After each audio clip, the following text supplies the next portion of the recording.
Everyone. I'm excited to welcome my conversation participants tonight and the Secretariat and other attendees. See, we still have people joining. Shall I wait a minute or two, or should I start? Let's give people a chance to join, just one more minute, and then we will start. Okay, thank you.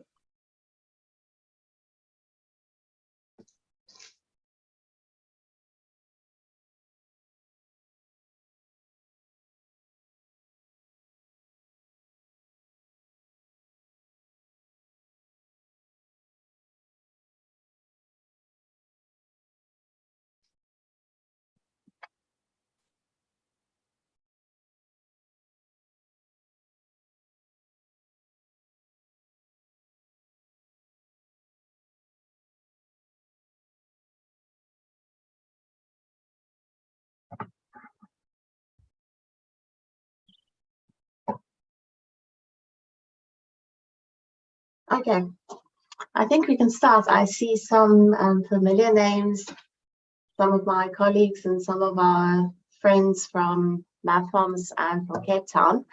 So welcome everyone to this session. I am Gia-TOC. I'm a political philosopher associated with Stellenbosch University, and I'm also the communications manager at MathFoms. And MathFoms is a Cape Town-based NGO, so I'm phoning in from Cape Town. And joining me is an incredible panel of conversations partners whom I will introduce in a moment. But before we start, I want to give the audience an overview of what we hope to discuss today and a question for them to chew on and discuss with us later in the session.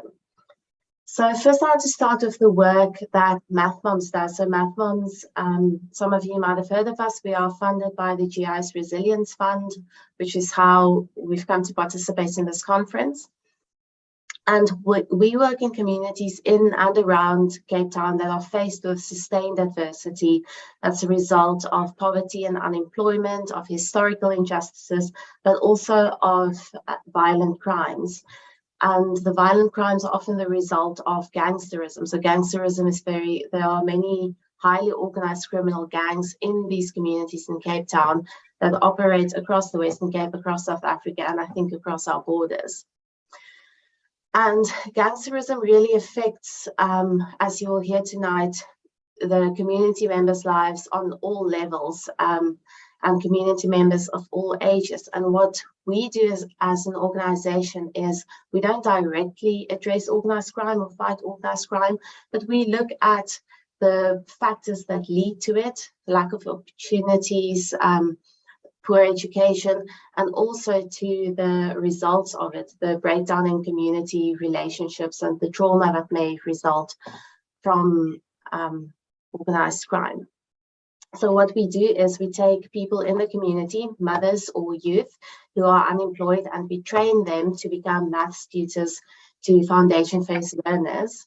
And in our maths classes, they not only gain skills and experience, and the learners gain a quality education, but they also form relationships of trust, and we form structures of belonging around vulnerable children. And our hope is that this will capture children before they are identified by gangs, before they are groomed by gangs, and will give them a space where they can find belonging and purpose and identity so that they don't seek that in organized crime, and opportunities for the youth. So what our question tonight is this question of prevention. What strategies can we have and can we develop to prevent people from becoming involved in organized crime, knowing that from a very young age, at least in our communities, they are groomed or used by the gangs to or drawn into the world of organized crime. How do we make children resilient against organized crime? And I would like our audience members to think of strategies that they employ in their own work or in their own communities, and we can discuss that later. But first, I would like all my conversation partners to introduce themselves before we take the conversation further. So Agatha, if you can go first. Okay, thanks, Julianne. Good evening, everybody, and welcome to our session. So I'm Agatha Libete, and I'm a mathematics educator and lecturer, and I'm based at the University of Stellenbosch, and I'm in the Faculty of Education. And my passion is really about how we represent mathematics and represent mathematics in such a way that it is fair, that it is equal, against the backdrop of inequality and poverty that we have in South Africa. Thank you. Thanks Agatha. Barbara, can you go next? Hello, everyone. My name is Barbara Collier. I'm phoning in from the United States, Tucson, Arizona. My background is I'm a psychotherapist right now. I have a background as being a nurse as well. I was an intensive care nurse. I work with at-risk youth and their families. I really focus on what we call complex trauma for youngsters and for adults as well. And it really stems from early childhood trauma, as well as intergenerational and cultural systemic oppression.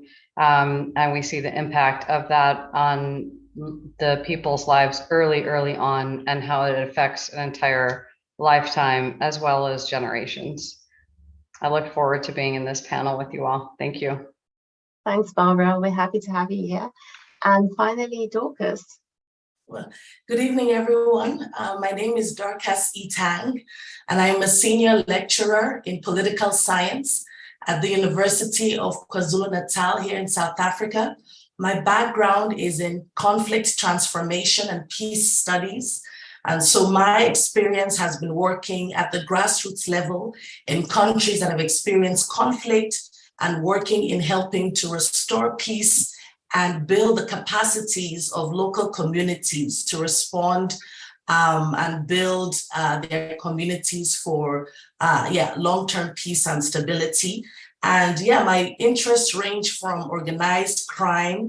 I'm very interested in looking at the role of civil society as alternatives, as options to resolve some of the problems we have in communities. And I'm also interested in issues of trauma and peace building. Thank you. Thanks.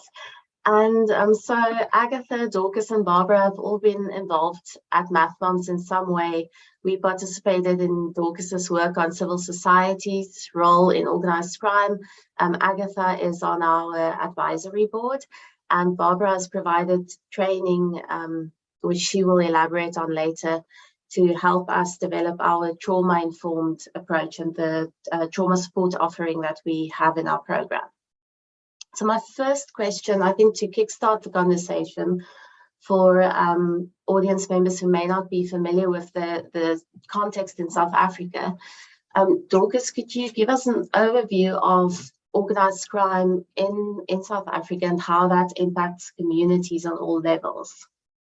Okay, thank you very much, Julianne. I think when we look at organized crime in South Africa, we see it as very organized. And some of these networks have developed over time, and the main goal is to profit from their activities. And so we see that organized criminal networks in South Africa have strong communication channels, their activities are well planned, and it's usually linked to corruption and money laundering. And so in South Africa, the different forms of organized crime that we see include cybercrime, illegal mining, trafficking in persons, small arms, light weapons, drug trafficking, of course, wildlife trafficking. We also see the trafficking in counterfeit products like fuel. And so these are sort of a wide range of organized criminal activity, but I just want to focus on three key ones in South Africa. And one is human trafficking, drug trafficking, and gangsterism. And I choose this because they have strong links to human security and strong links to the structural issues or challenges in the country, like the increasing levels of unemployment, and of course, with that, poverty, food insecurity, and so on. And so human trafficking in South Africa has increased, and we're seeing it in illegal adoptions. We're seeing it in organ and body trafficking. We're seeing participation in child labor, maternity trafficking, right?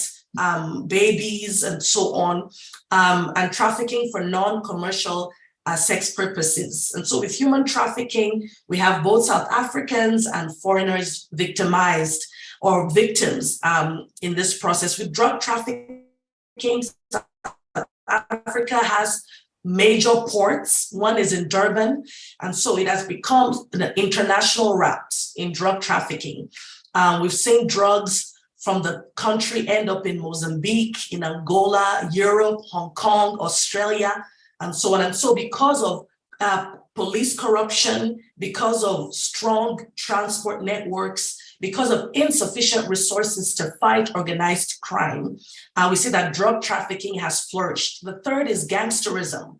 Gangsterism is a form of organized crime because we see high levels of structure and discipline within these gangs. And of course, in many instances, they're linked to drug trafficking, to other forms of illicit trafficking. And so when we talk about gangsterism, this is a key aspect of organized crime because they're really ingrained and embedded in society.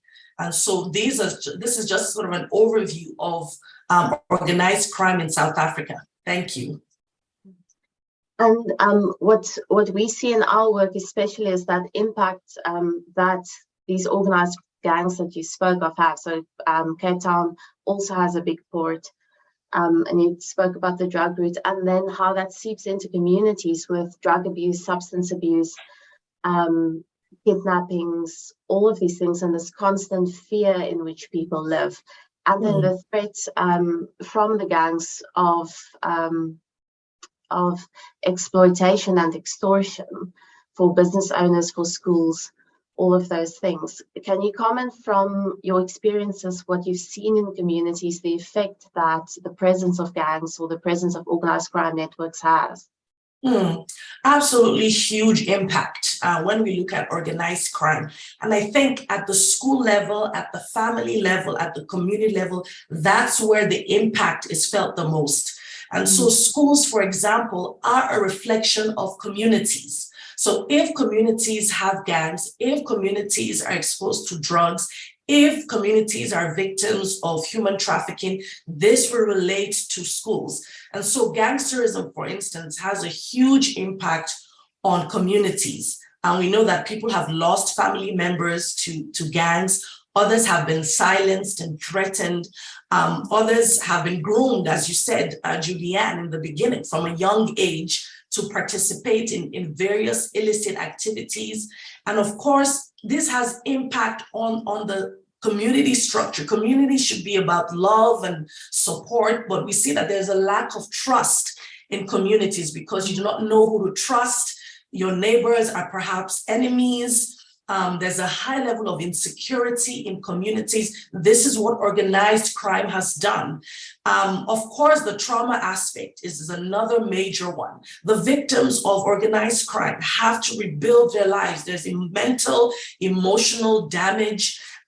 Relationships have been destroyed, and the list goes on. And so the lack of trust, the lack of security, and the trauma from illicit activities sort of shake the very core of what community should be about. And I imagine for a child, and from what children in our program have shared with us, growing up in these conditions, the constant stress that your parents or your caregivers are under, and the whole community is under, the constant threat to your own life and your own security is really frightening. And another thing that you've referred to the socioeconomic inequalities in South Africa. the complete lack of opportunity. So in South Africa has, I think, 35% unemployment rate, but in communities like the communities where MathFarms works, that's much higher. That's around 70% in some neighborhoods, where people really don't have access to opportunities. And I think Agatha can add to that. But what the children see, their models of success, their models of opportunity really are the gangs. They see, and especially I think for young boys, their models of masculinity, of what it is to be a man, are the gangsters that they see in the street. So they really start to emulate them. And what we've seen is that the gangsters sort of, in some instances, they become an uncle to the child, and they take them on outings, and they give them sweets and ask them to do favors. And that's how children who might feel isolated, are vulnerable, are really drawn in with this promise of belonging. But before we talk about, I really want to get into the trauma stuff, but before we talk about this, I want, Agatha, I want you to give us some idea of the education, what I call a crisis in education in South Africa, and how that links to opportunities. What we find when we talk about what MathFarms does is people don't see how organized crime or community resilience and mathematics and trauma all hang together. So if you can talk about why you think mathematics is a good vehicle for achieving these kinds of aims. Okay, thanks, Judy Ann. So I often refer to our maths education system in South Africa as rather fragile. And it's fragile, and I'd like you to think about this backdrop, this fragility, as, we have ill-equipped teachers, we have large classes, we have issues with water supply, we have dilapidated school buildings, there's a teacher shortage, there's dangerous and unsanitary toilet systems in our country, and there's the issue of poverty and inequality. And it is against this backdrop that children have to learn mathematics. And whether we agree with this or not, but mathematics achievement, I think, is often a signal of a child's ability to participate in society as an engaged citizen. To continue studying mathematics and science and other technical subjects is an indicator, I think, of a competency in the workplace.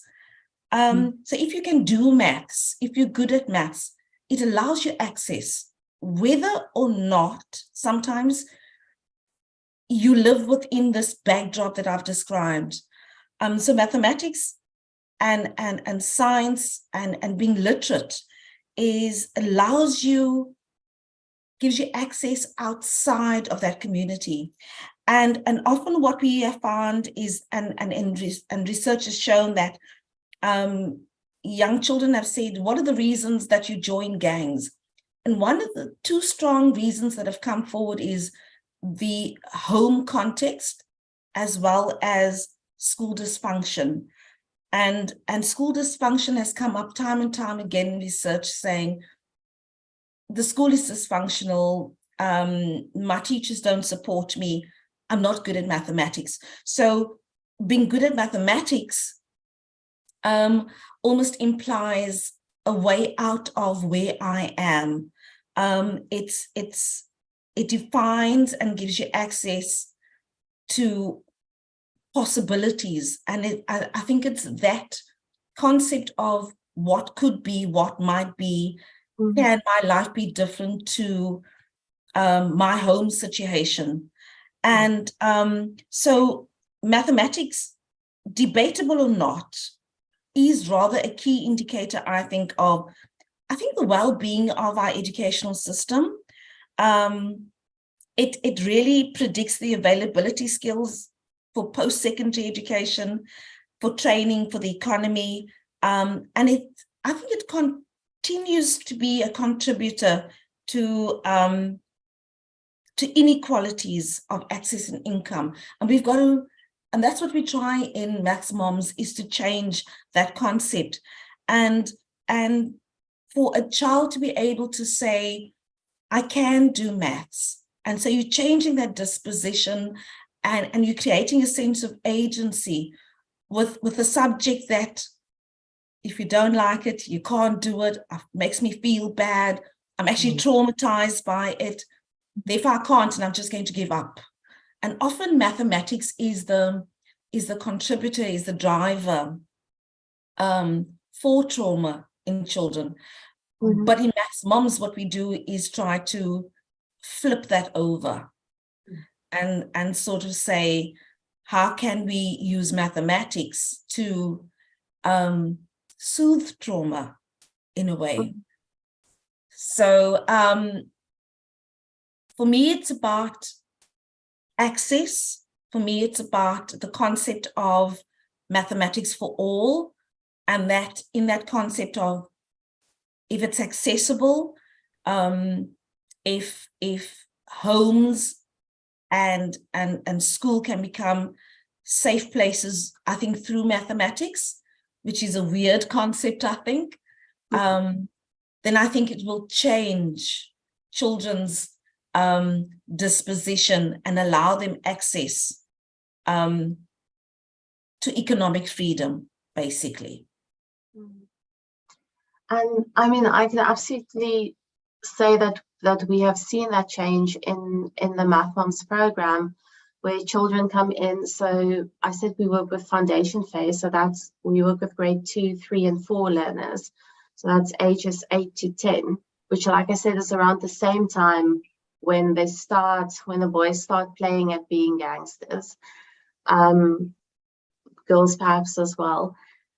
And really, I mean, what the research has shown is that if a child does not have a solid basis in mathematics by the end of foundation phase, by the end of grade 3 or 4, then they have, then they've fallen behind, and it's hard for them to catch up.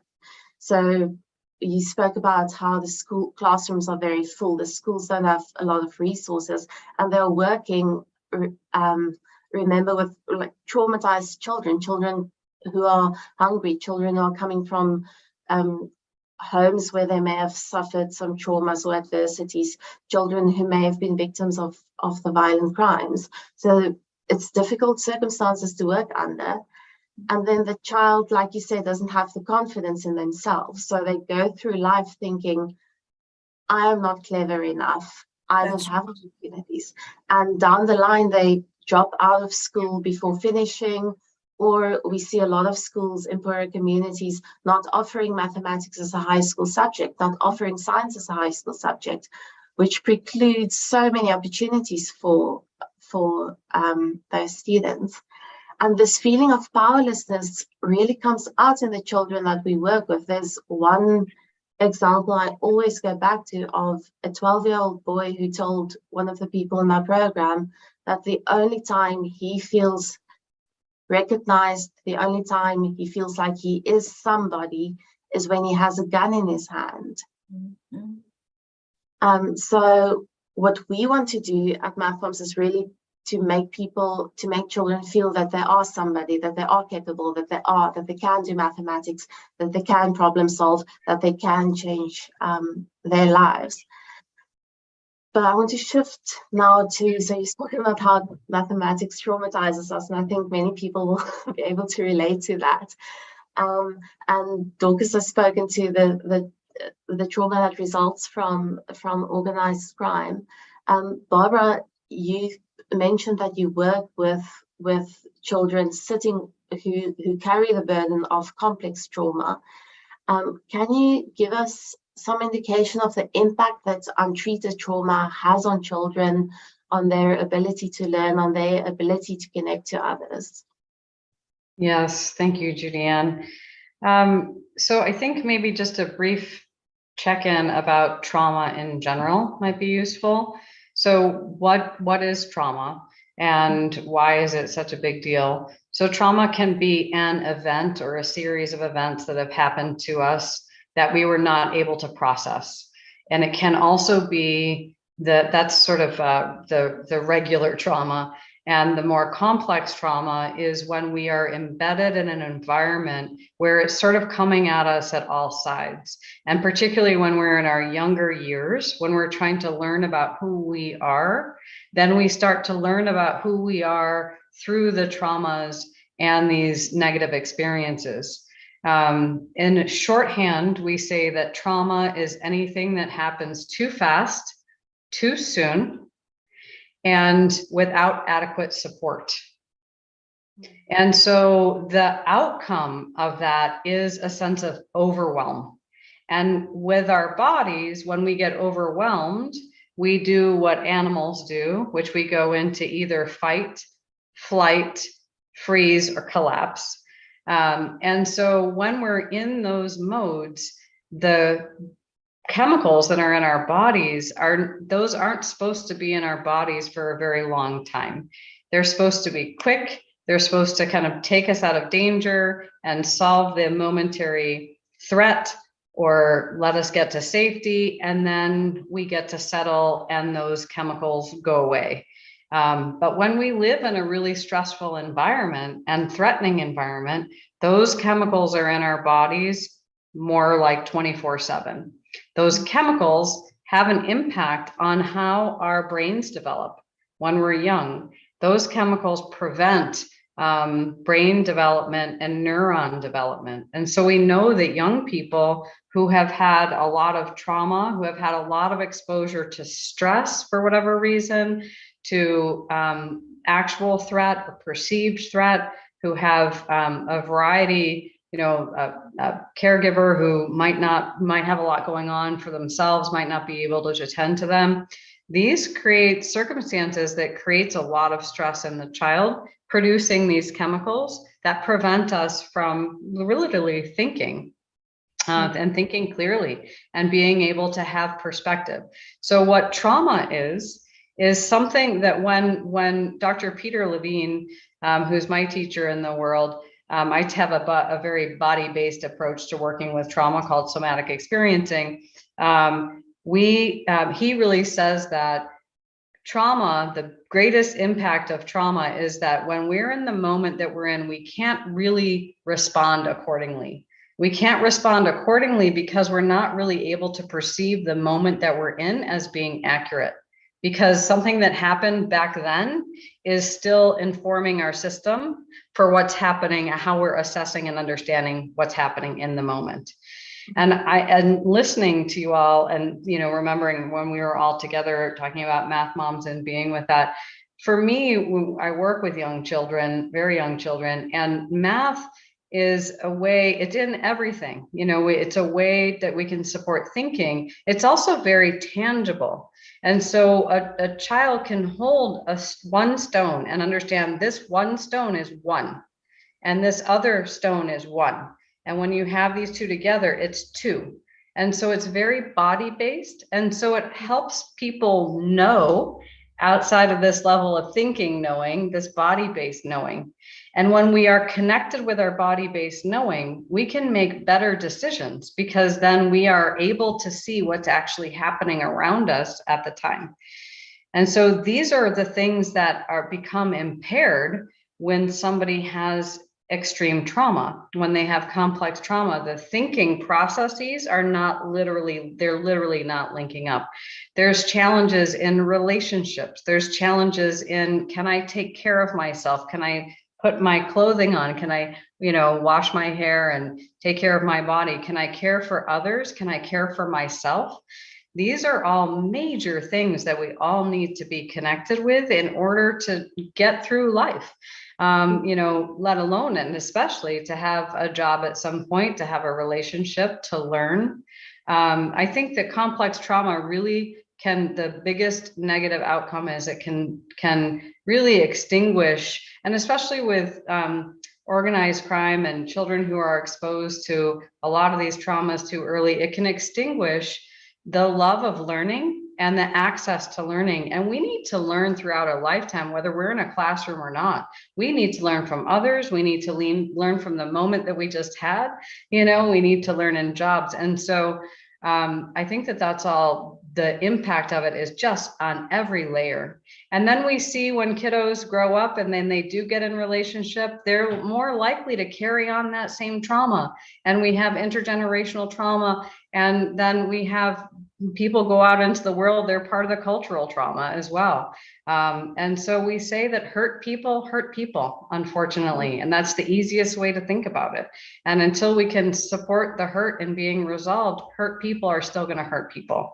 I also believe that relationships heal relational trauma. And so, and we have to, get at that part of it too. Yeah, thank you. Absolutely. What's to address the problem that Dorcas mentioned of community structures and community trust broken down, what we need is community care, and that includes support with trauma and stress. So in our program, we are incorporating practices like somatic experiencing, which you mentioned, also trauma and tension releasing exercises, TRE, mindfulness exercises, both with our work with adults and with children. And this is because we really, on the one hand, because traditional forms of mental health care is so inaccessible to most South Africans. It is prohibitively expensive. The state, we do have a state healthcare system, but their support for mental health care is very small and only in extreme cases. And so many people in South Africa have live with generational trauma, live with trauma from historic injustice, and live with trauma and stress relating to everyday severe adversities that they face. And we feel that every person, what we've learned through somatic experiencing and other embodied approaches to trauma healing, is that every person has sort of the tools in their bodies to really help themselves and help those around them as well. So could you tell us a bit more about somatic experiencing and also the ways in which you, through your community health training, make that kind of support more accessible to marginalized communities? Yes, thank you, Judy Ann. Yes, somatic experiencing is, as you said, an embodied and a body-based way of working with trauma. We actually do talking, but it's more body-based because, as you said so beautifully, the body has a natural way of really being able to come out of the fight, flight, freeze response. And when we, and to shift the chemicals that are in our bodies. And so that's sort of the understanding of somatic experiencing. It allows us to work with the body, the deep wisdom that's in the body that allows the body to do what we know how to do, this part of our literal wiring. The training is called Somatic Experiencing. I work with an organization that Dr. Peter Levine, he's the founder of Somatic Experiencing. He's currently been working with this organization that he started called Ergos. And part of that organization is a very large part of that is called Community Health Somatic Experiencing. And that's really the heart of his manager and director, Melissa Stager, who really wanted to be able to get somatic experiencing out into the world because we face those same inaccessibility conditions here as well. For therapy, it's not accessible, it's too pricey, it's actually not culturally relevant in a lot of places. And so I have started a nonprofit called Equanimity, co-founded a nonprofit called Equanimity, and our hope is to get somatic experiencing out into the world for people who don't have access otherwise. And that's the same thing with somatic experiencing with Ergos, with Community Health SE. So we do fundraising. I was part of the fundraising part to raise money to be able to do what we did with Math Moms, which is offer this teaching to other organizations, to communities, to families, to individuals, so that there's more equal access to it, because really it's in our bodies. It should be accessible to all of us. And so that's just really at the heart of Melissa Stager, and we're doing it in different ways. So sometimes it's retreats, sometimes it's a couple of months over time in terms of bringing the program online. Sometimes it's bringing the program in person, but that's at the heart of it. Yeah. Did you want me to say more about that? No, I think that's what we found so valuable is the gift that you gave us through this, is that the practices that we learned, so about 30 of us participated in the training, they can be taught to our math moms who incorporate them into their daily practices and also into the lessons with children. So children are coming into our classes, they are shouldering their own burdens, and we are helping them to ground, to focus, to regulate, so that they can really focus on relationship building, so that they, like you said, reconnect with their thinking on relationship building and learning. Dorcas, you've done some work on the effect that trauma has. So we've heard now about the effect that trauma has on children, and Barbara spoke about how that can become how that impacts a culture and a community. And you've also done some work specifically with organized crime and conflict and the effect that trauma has in the community. Do you have anything to add?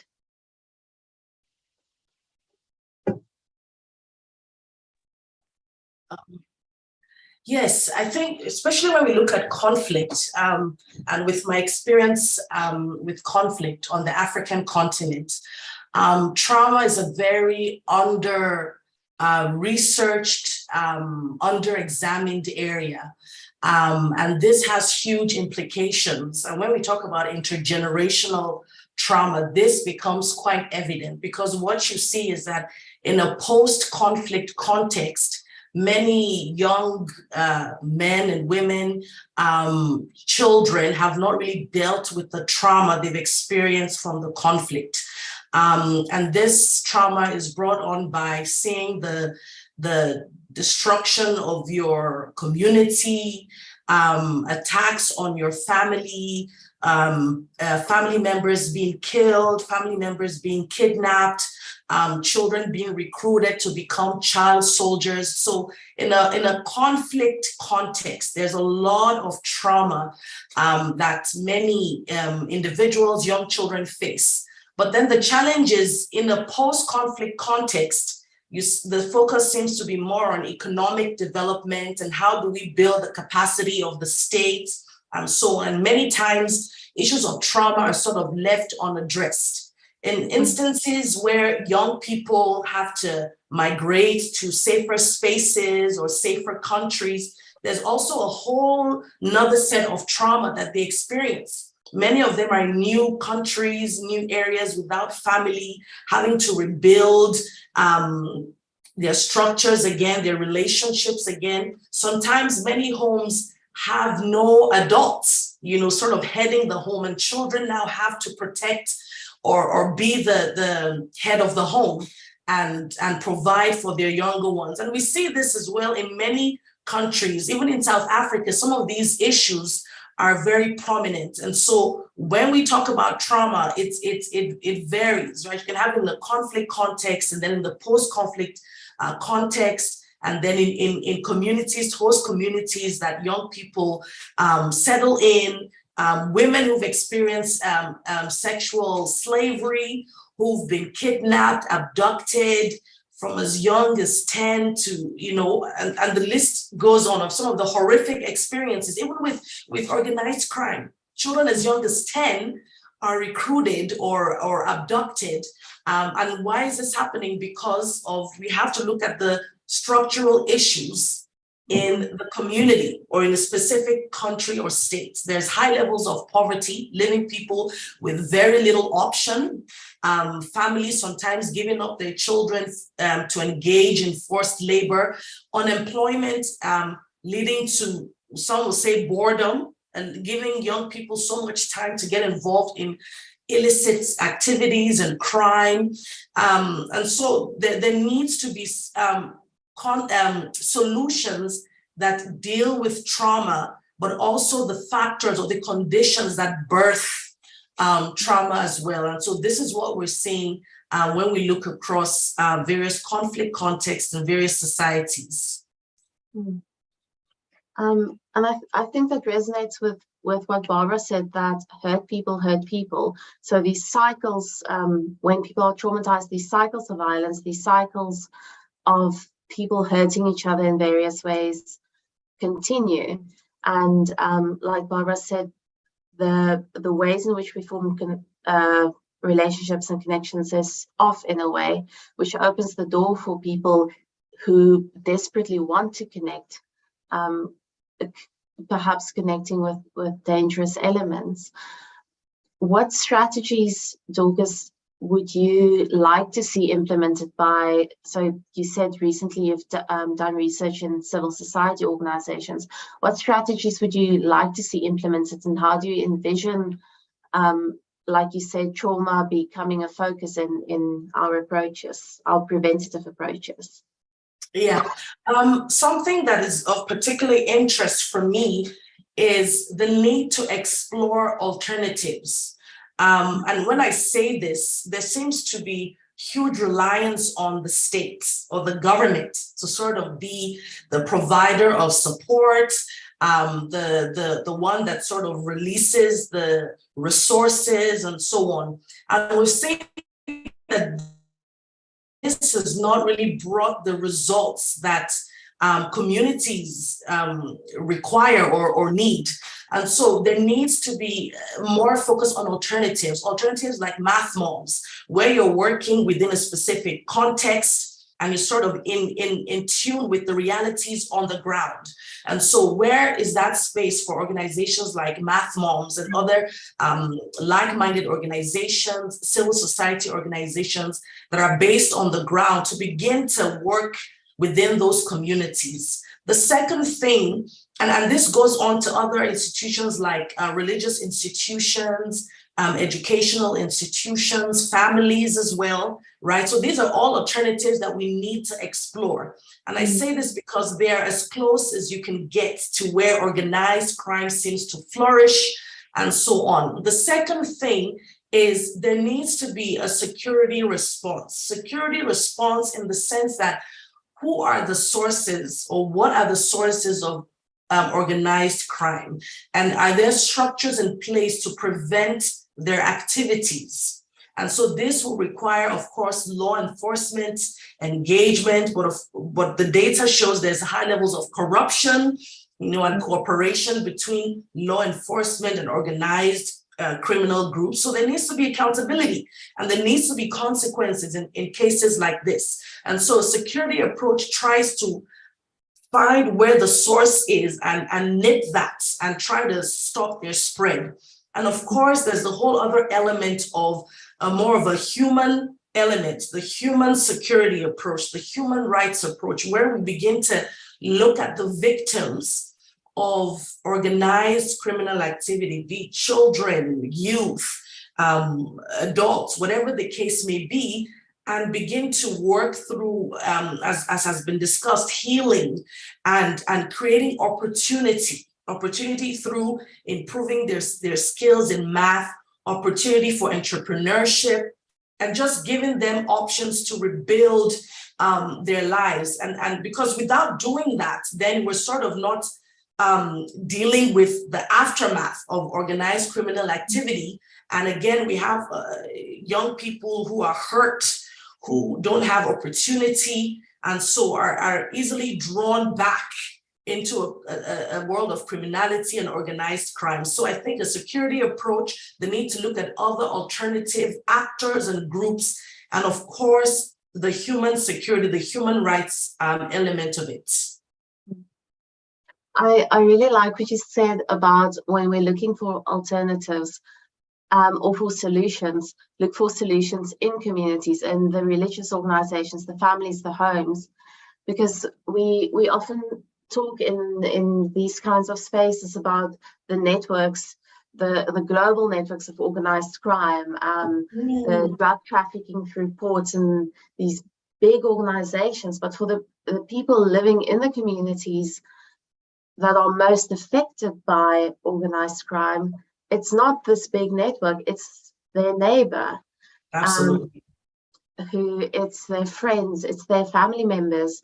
We've had some of our math moms, so there's the adults in our program who provide the tutoring, who've had their own children they've lost to gang violence.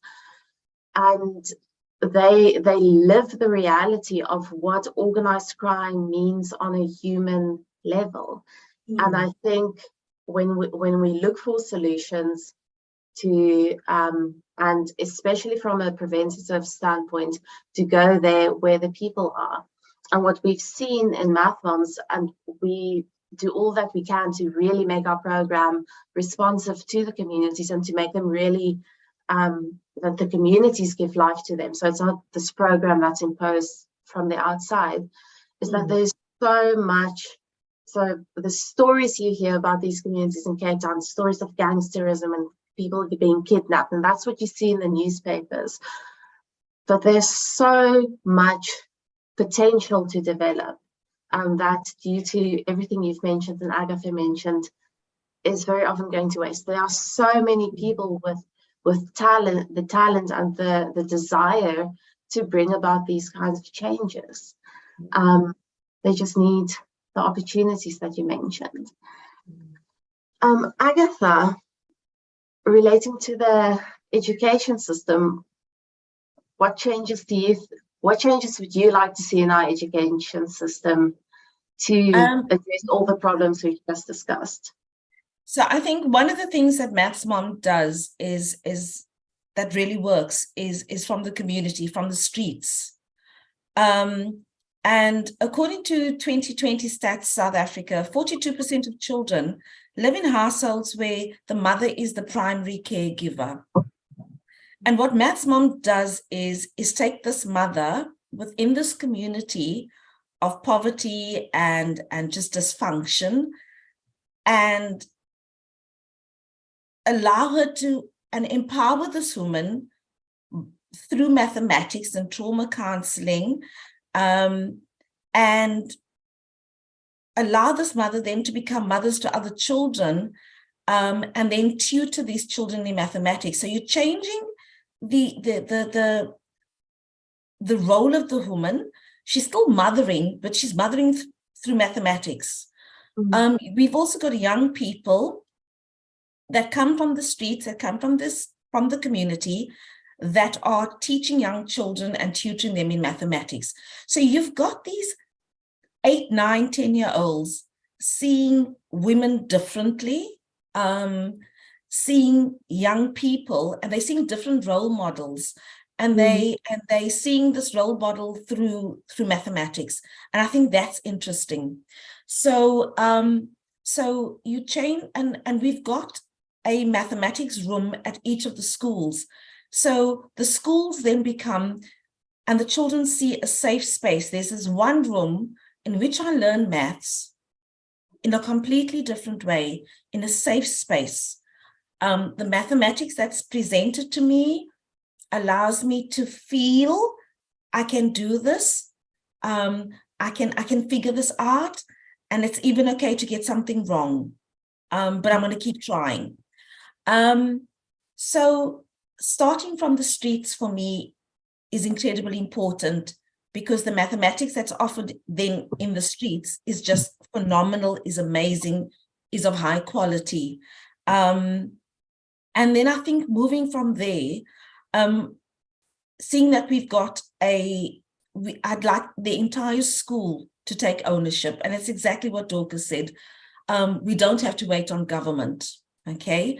But where communities take ownership and say, through mathematics, there's a possibility of moving outside of poverty. We can shift things for ourselves. And for me, it's about a mindset. And that's exactly what maths does. It allows you to think in a different way, but it also allows you to appreciate, I think, beauty in where there's just absolute chaos. So in the chaos, in the mess, I'm learning and I'm seeing just amazing things, and I'm thinking amazingly.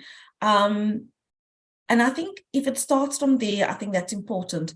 I mean, our maths results internationally in the world is disastrous. We're improving, we're definitely improving. But I think that if teachers can have the same attitude, the same belief, and if they can hold on to that belief that our maths moms have, that determination that our children can learn mathematics. They can. And every child will learn mathematics. And I think that's what the maths moms have. So then in the school, from the streets, in the school, and I think then it will filter. You know, our people travel around with taxis, and you got a maths mom traveling by taxi. It's the conversations that I have there. It will then filter into the homes. The children will become confident beings and take that learning in the street to the neighbor's child, and I'm going to teach my friend mathematics. So I think there's a sustainability aspect that, so it's almost like sort of a knock-on effect, but it literally emerges from this chaos, this mess on the street. And then we own it. And I think that's important. And we drive the process and we own the process on the street. And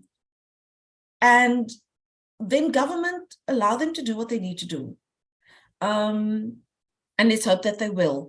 So that's what I think where change could happen. And I suppose for me, I need to make sure that it happens in the young people that I teach, so that they can go into schools and offer what I call mathematics for all, in terms of equality, to make it fair, and that to ensure that every child has access. And I think that's what we want. Just fair, just a fair opportunity. Just give me a chance, and then I can. Absolutely. And I like what you said about like doing mathematics on the streets, on these same streets where we see this violence, to change what's happening on the streets. These same streets, Dorcas mentioned. That's what our maths moms did. That's what they did during COVID. They took the children and they took them into their home, like literally on the curb, and that's where the mathematics happened. So you're changing the space. You're changing the space. Yeah. And really making education, we always say education starts at home, but really making education a community responsibility instead of just expecting it from the state. And I think, if I think about what you said about what Barbara said, we tend to think a quality education is inaccessible. Quality mental health care is inaccessible. And in some ways it is, but what Barbara has shown us and what I know from the work of Ergos Institute and somatic experiencing as a practice, and from what we try to show through Math Moms, which you just mentioned, is that what you need is an opportunity, what you need is some knowledge and training, but you do not need much more than that. You need a body that can hold 2 rocks and count those rocks to start making a real effective change in the lives of children. Okay, I think we are getting towards the end of the session. There's still quite a bit of time left. I want to see if there are any questions so I want to invite the audience. At the start, I asked you what strategies do you see in your communities, preventative strategies for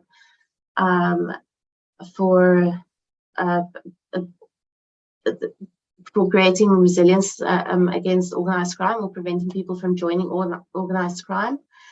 And if any of our participants have questions for each other or things that they still want to say. There is a question in the chat from Nuria. She missed this at the beginning, but why is it math that we have chosen as the subject most desirable to be mastered? Agatha, I think you can say, so we're talking about resilience against organized crime, we're talking about trauma. Why mathematics? If you can just...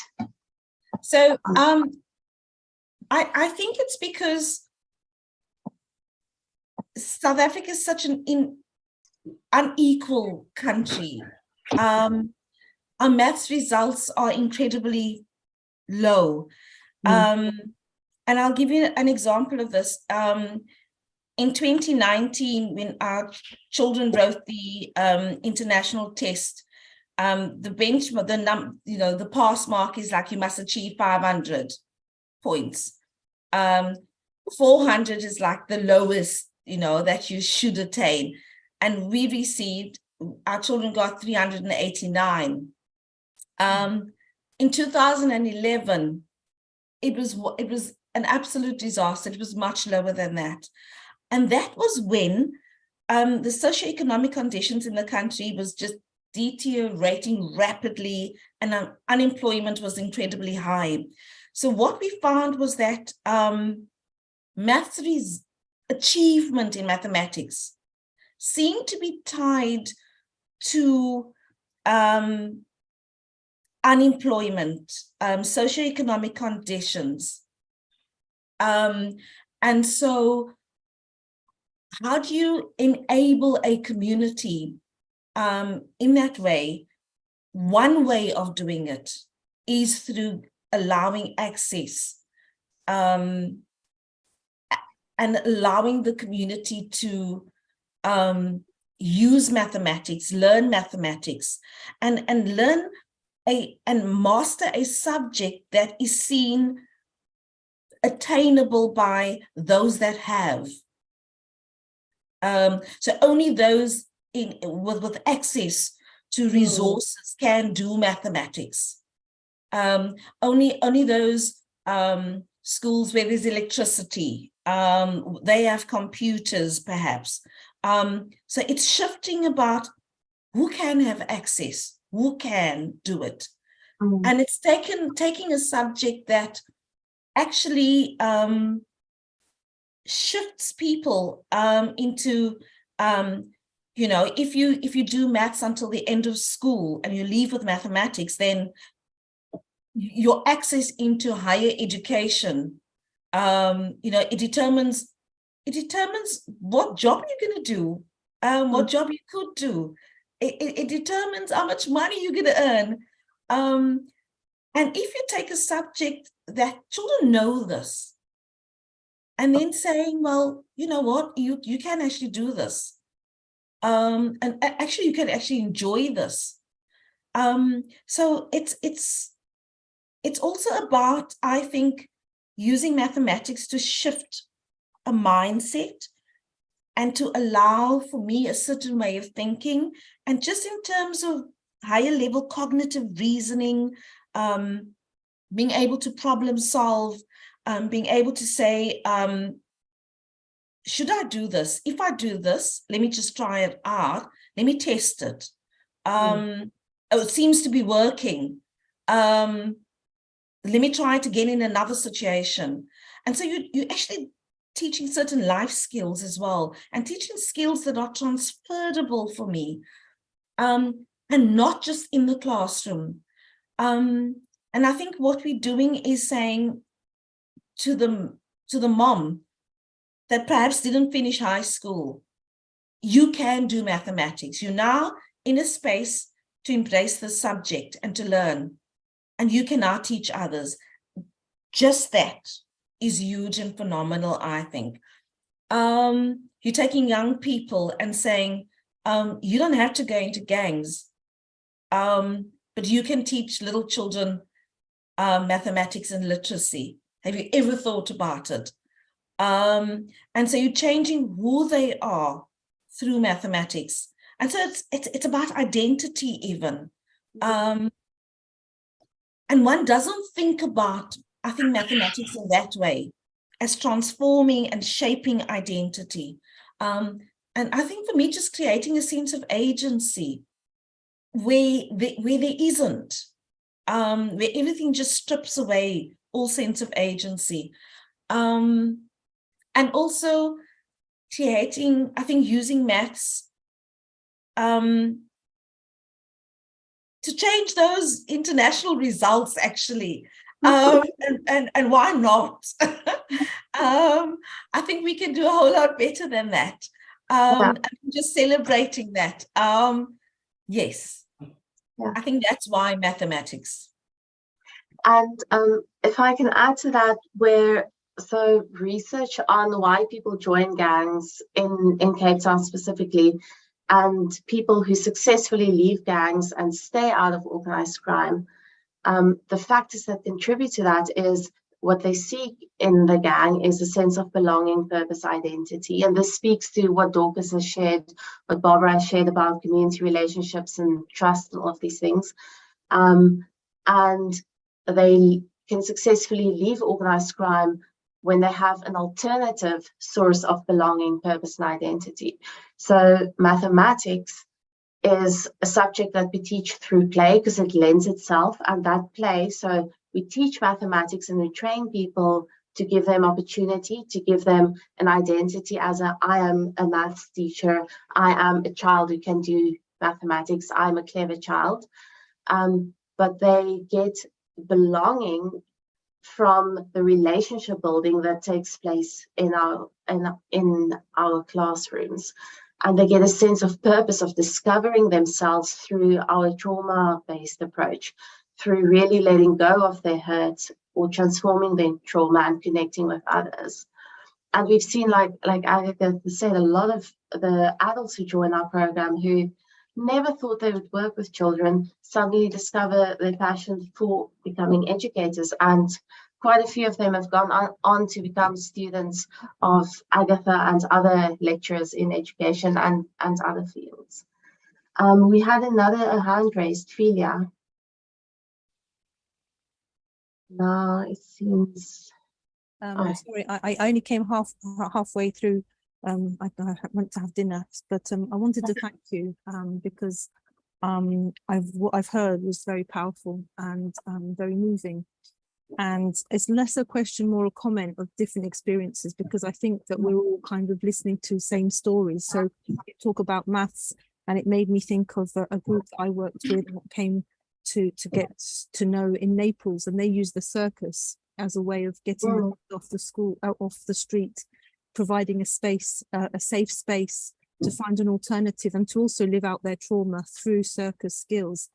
And then I think about situations in the UK where we've got similar kind of trauma and similar kind of experiences, whereas you actually say, you know, less access to opportunities and therefore more isolated and more removed. And how in the UK it's more about engaging with people who've got lived experience who can relate to children, and the children then trust them in return. And it just makes me think more about community resilience, but how as an international community we have a lot to learn from each other and what works. And I just sort of think that it mustn't be isolated experience. It's not because you're in South Africa you can't talk to Italy or you can't talk to the UK, because fundamentally organized crime, I think, well, the more I look at it, the more I see that it's a global phenomena produced by crisis in capitalism or in globalization or in crisis situations. And I think that, you know, it's the young generation, it's the young people, and it's the poor who are kind of at the hard end of it.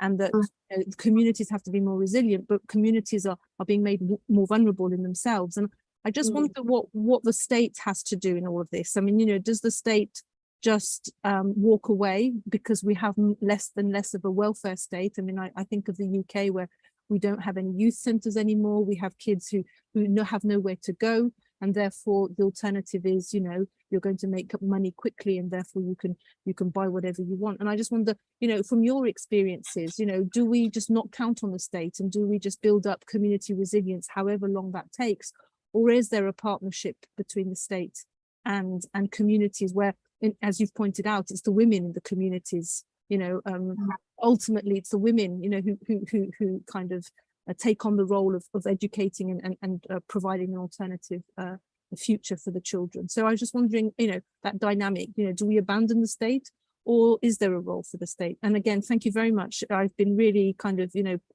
your accounts have been wonderful. So thank you very much for all your research. Thank you, Philia. I think, Dorcas, that's a question for you. It's a very tricky one, because on the one hand, I think the state has had multiple opportunities to step up. I think that the state has had, you know, many chances to respond to various threats, including organized crime. And because of that failure, to a large extent, I think we need to shift from the status quo. Now, the question is, how extreme should this shift be? And I really, especially during the COVID-19 pandemic in South Africa, I saw how communities stepped up. And I thought with a pandemic, a crisis, you know, communities responded in aspects of food security, you know, communities responded in information sharing and in helping the vulnerable, and in providing some form of community security, you know, where the state was absent. And so for me, I thought, well, if in the case of a pandemic, we're seeing communities do this, what does the future hold? And so I think we need to perhaps acknowledge there is a state, but really begin to shift our thinking to how we can explore multiple actors. This has huge implications, obviously, on budgets and resources. And, you know, then the question is, where do we get the funding from? You know, as organizations run at the community level and so on. Can we relook the state budgets and perhaps shift resources to civil society organizations or to math moms or to, you know, community-based institutions to begin to really develop community structures to respond to these threats? So there's a lot of thought that has to go into what does this look like and how do we make this practical, considering the constraints we have, because it's all about the state, where we work within state structures. These are long-standing and so on, but we're sort of giving it a lot of space to respond. And so how do we take the lead, and then hopefully the state can be brought along? But again, we have local governments, right? Our municipalities, who are sort of close to the reality. So perhaps that's the government we need, you know, to work together. So a very decentralized, grassroots-led, community-led government coming in at some point type of system, I think. Yeah. I would like to comment on something you said earlier, Philia, on the importance of communities learning from one another. And that's why I think, I mean, this conference, this is my third year participating in this conference, is so valuable. I mentioned earlier that MathFarms is funded in part by the GI's Resilience Fund. So we've participated in some of their research and also, you know, been made part of a network, a global network, and we've been able to connect with people and organizations across the world. We had last year a forest bathing session, a digital one, which is a form of nature therapy with an NGO in Bosnia. And we helped them start up their maths program. Next week, we are meeting an NGO in Hermanus, which is another town in South Africa, that does ecological work, and they're also funded by the Resilience Fund, but they also want to start a maths program there. So all these forms of collaboration, and it's so wonderful to hear about, you know, people doing what we do, but through circus or through sport or through music, but really having trauma-informed and strengths-based approaches. So developing strength, the latent strength and talent in communities is fantastic. So I'm really grateful to be part of this network. Okay. Do we have any further questions? Okay. I think we're 5 minutes away from the end, and I think because you, some of you are going on with this conference, some of you have spent the day in all these sessions and being stimulated and have to go to bed now. To get a sense of the kind of practices that we incorporate into our teaching and how we make trauma support more accessible, I've asked Barbara to just do an exercise with us. So I want to thank everyone who attended. I want to thank the organizers, Alina and Iris and Rumbi and T and Lorena and everyone, for what is always a great conference. And thank you, Agatha, Barbara, and Dorcas for being in conversation. Your amazing women doing fantastic work.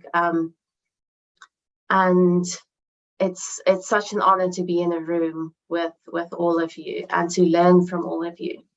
So thank you from me, thank you from Math Moms, and I'm handing over to Barbara. And when she's done, I think we can end the session. Thank you, Judy-Ann, and thank you, Dorcas and Agatha. My goodness, what an honor. Just being in the passion of it is just really exciting in a beautiful way. Thank you all. So this one, we really, with somatic experiencing, we try to keep it pretty simple and very doable.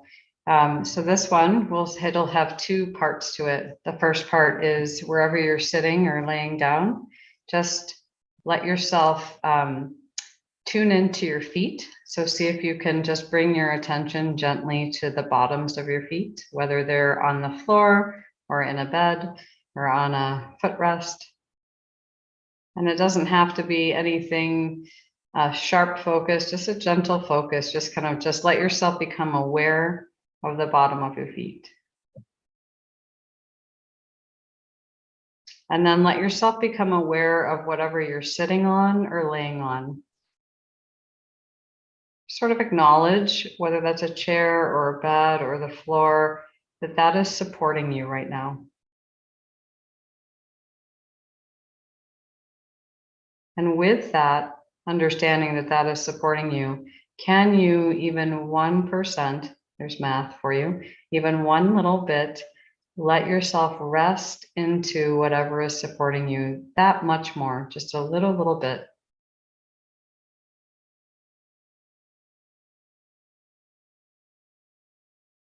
And what we're doing is gently paying attention to the body.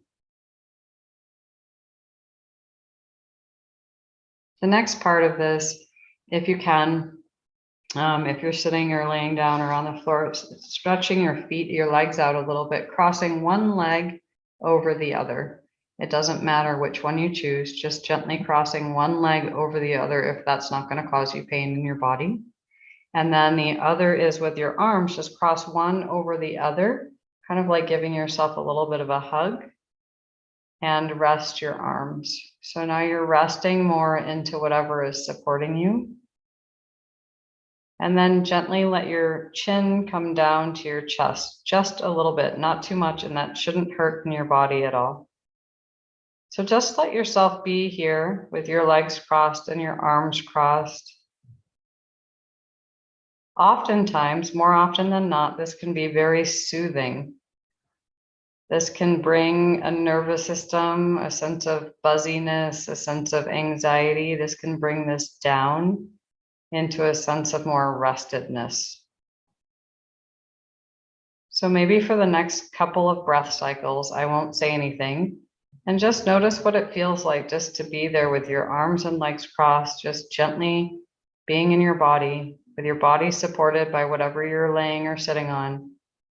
And just notice your breathing for 2 full breath cycles. So that's an in and an out.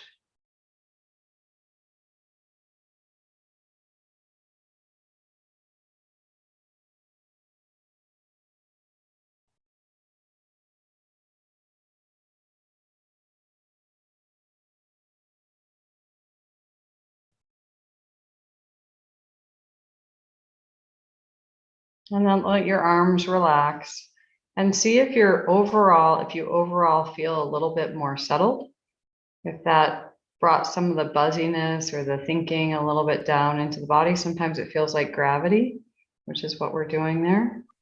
These don't take very much time, nothing fancy. You can do it wherever you want, outside, inside. This one you can't really do in a grocery store, but sometimes some of these you can. So that's the gist of it. We want to catch these. We want to catch these moments of like, oh, I'm feeling a little extra. I'm feeling a little buzzy. I'm feeling a little like pushed in my thoughts. And then we can say, oh, if I'm feeling that, then maybe I can do one of these things to bring myself back down. And that changes that literally we all, if you experience a little shift in your energy, you experience a change in your blood chemistry. And that's beautiful. And that's moving in the direction that's going to be more sustainable for us. So giving us access to more possibilities and things. So thank you all. My goodness, what a treat. Thanks, everyone. I think our 75 minutes is up. So thanks and good night, everyone. Or for those of us who have good night, good day to those